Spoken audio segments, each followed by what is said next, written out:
Collateral damage. After the liberation of Paris, Daniels and his squad have made it into Aachen. Daniels, riding shotgun, narrates how the Germans have been fighting tooth and nail to hold the city as he looks around at the carnage in the streets. We arrive at the base to find Turner and Pearson experiencing a lover's quarrel, with Pearson ordering Daniels and Zussman to load the truck. As Daniels starts to load the truck, he's presented with a Dear John letter from his wife, girlfriend, baby mama, spoilers, I don't know. As the squad jokes around, Turner comes by and screams at the squad to pick up the pace. We're then thrown into the chaos of battle, where the squad is attempting to find cover as the squad is awaiting support. Turner decides to send someone to the field phone to call in support. Now, of the 6 people present in this situation, who do you think that Turner selects for this mission?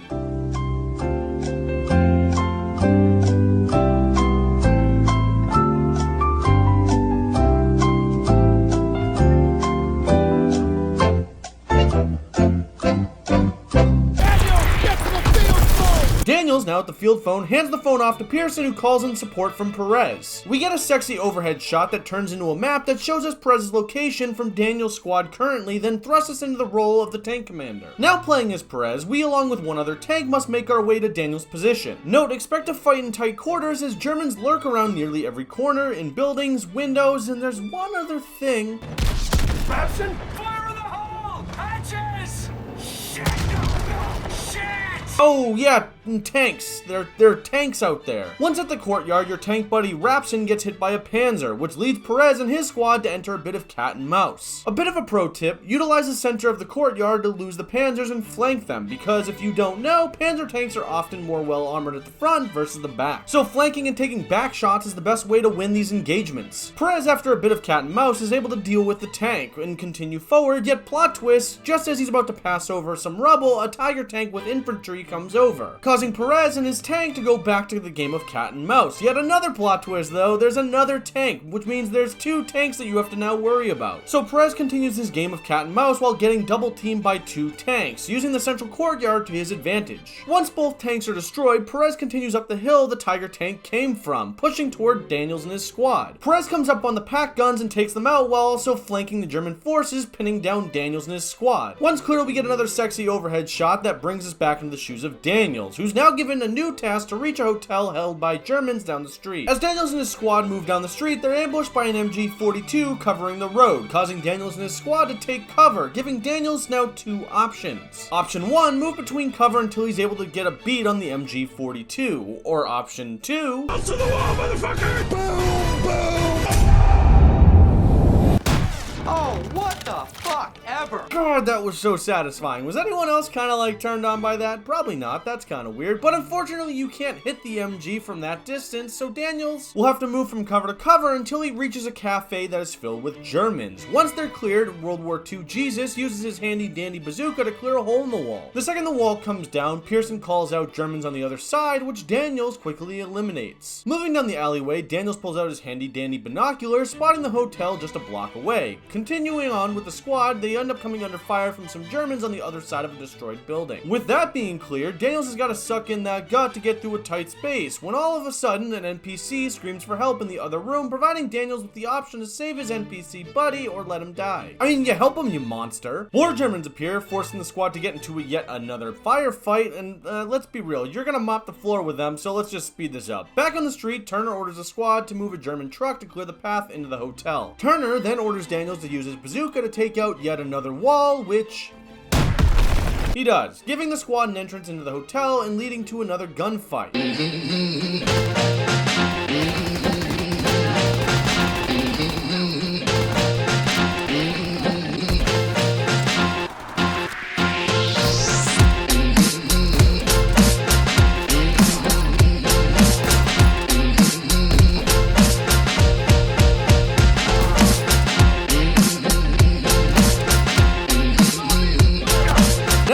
Lobby is clear, Turner orders the squad to clear the basement. Down in the basement, the squad starts to hear some voices, which is when Turner has Daniels pull out a chocolate bar to lure a child out of hiding. That's kind of weird. This then leads to another civilian exposing herself.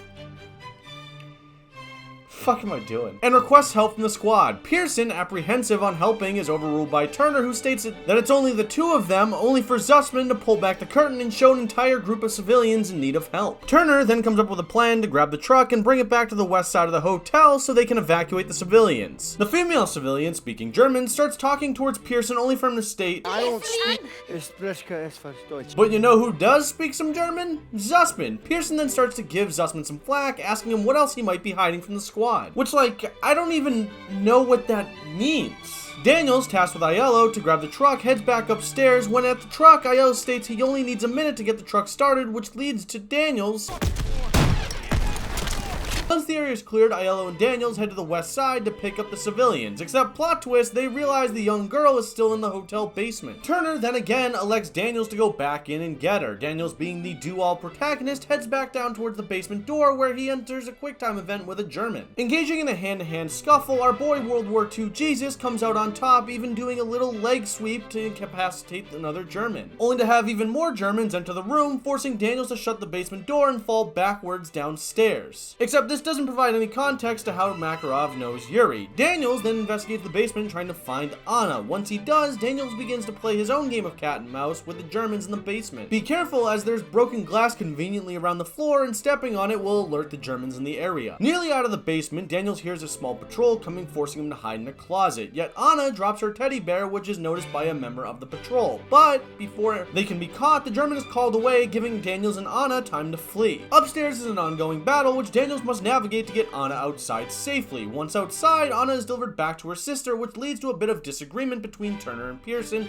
about whether or not they should escort the civilians to safety. If you can't guess, Pearson wants to hold the hotel, while Turner wants to escort the civilians to safety. As gunfire begins to fly over their heads, Daniels and the squad begin to take defensive positions. Once the Germans are taken out, we find out that Anna's sister was killed in the crossfire. Pearson then orders the truck to flee, with Turner looking shocked as it drives off. Now let's recap this entire thing. Daniels, or World War II Jesus, not only risks his life to save a civilian, unalive numerous Germans, but exposed himself to MG fire to save a fellow soldier. I know those might not be massive accolades, but with everything compounded on top of it, it should be enough for someone to win the Medal of Honor. I mean, I don't know, who even cares anymore? I mean, for the love of God, can we just get this man a...